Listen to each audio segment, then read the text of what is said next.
Why does Alex Pereira want to fight Jon Jones? Don't tell me money. Pereira's rich. There's no title. It largely is what is so admirable about Pereira's call-out. It's not about the money. It's not about the title. He's got a title. Jon does not have a title. A legit competitor behind the fame and the money and the cameras wants to know. Jon Jones might be stepping into the craziest moment of his entire career, and that says a lot for a man who's lived through more chaos than any champion in UFC history.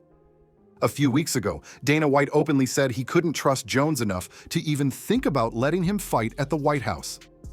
The MMA world heard that and assumed the idea was dead, buried, gone forever. Nobody expected this storyline to revive until everything flipped overnight.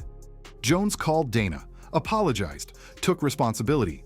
And when Dana publicly accepted that apology, the tone of the entire conversation changed instantly. We went from Jon Jones can't be trusted near the White House to wait, this might actually happen. And suddenly, the biggest question in MMA became, if Jon Jones fights inside the White House, who is he fighting? Fans are split.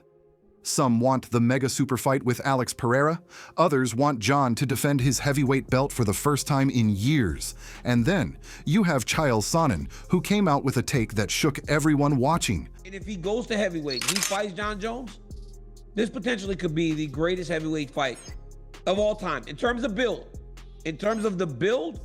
I don't know that we've ever seen one that would be as important as Jon Jones versus Alex Pereira. Chael says Jones should fight Pereira, but not at heavyweight. He wants the fight at 205 pounds. Chael laid it out brutally simple. Pereira walks around close to Jon's natural weight.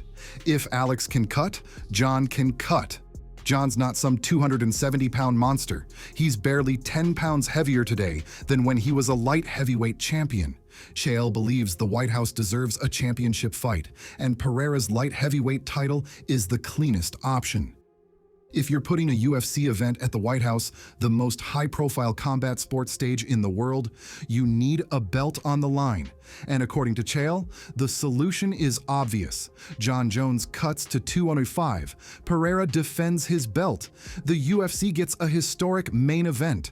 Problem solved. Chael didn't stop there.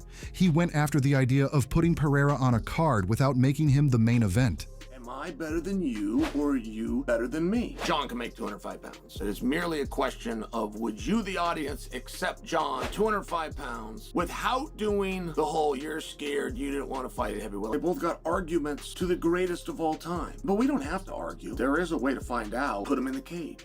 He said, if you're going to place Alex Pereira, arguably the most electrifying champion in the UFC, on a non-main event fight at the White House, you better have the greatest explanation anyone's ever heard. And since nothing beats a belt, Chael says the UFC has one option, Jones versus Pereira at 205. But while heavyweight fans argue with light heavyweight fans, Daniel Cormier dropped two major updates that suddenly tie the entire lightweight division together. DC said the UFC genuinely tried to make Justin Gaethje versus Paddy Pimblett. That alone would have blown up social media. But then DC said something even bigger. The fight the UFC absolutely wants, the matchup the division needs, is Ilia Topuria versus Arman Tsarukyan. And right after DC said it, Spanish media confirmed something massive. I know that when we stand in that octagon again, I'm gonna go right at you and I'm gonna fight your ass just like I did last time. And this time, I'm not going to tire. I'm not going to let you hold me against the fence. I'm gonna be in your face pressing you, trying to rip your head off every second of that fight. If you're enjoying the video so far, hit that like button. It helps the channel more than you know, and we drop heat every single day. Spanish journalist Alvaro Colmenero, who's been dead accurate on every Topuria update for years, revealed that Ilia is officially out of the UFC's big Paramount debut. He's not fighting in January. February? Extremely unlikely.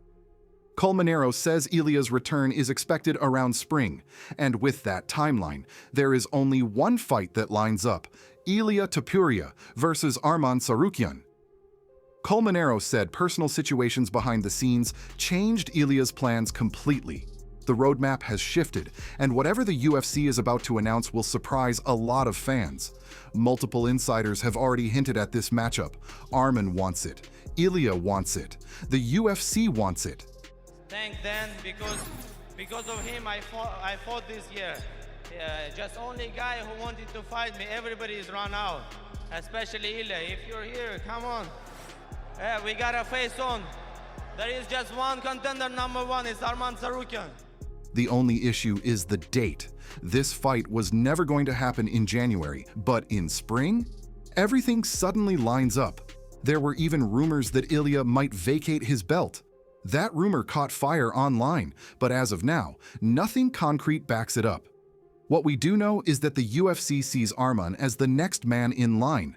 And after UFC Qatar, Arman has more momentum than anyone in the division. Michael Bisping and Paul Felder broke down the entire lightweight picture on their show, and they didn't hold anything back.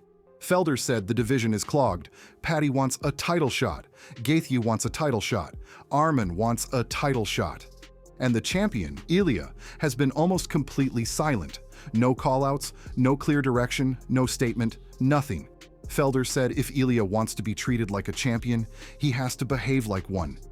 In a hypothetical fight against Islam, how do you see that fight going? If it goes to the ground, do you feel confident that you could out-grapple him, or would you try to keep it standing? And my mindset is always the same. I'm always looking to achieve things that no one could.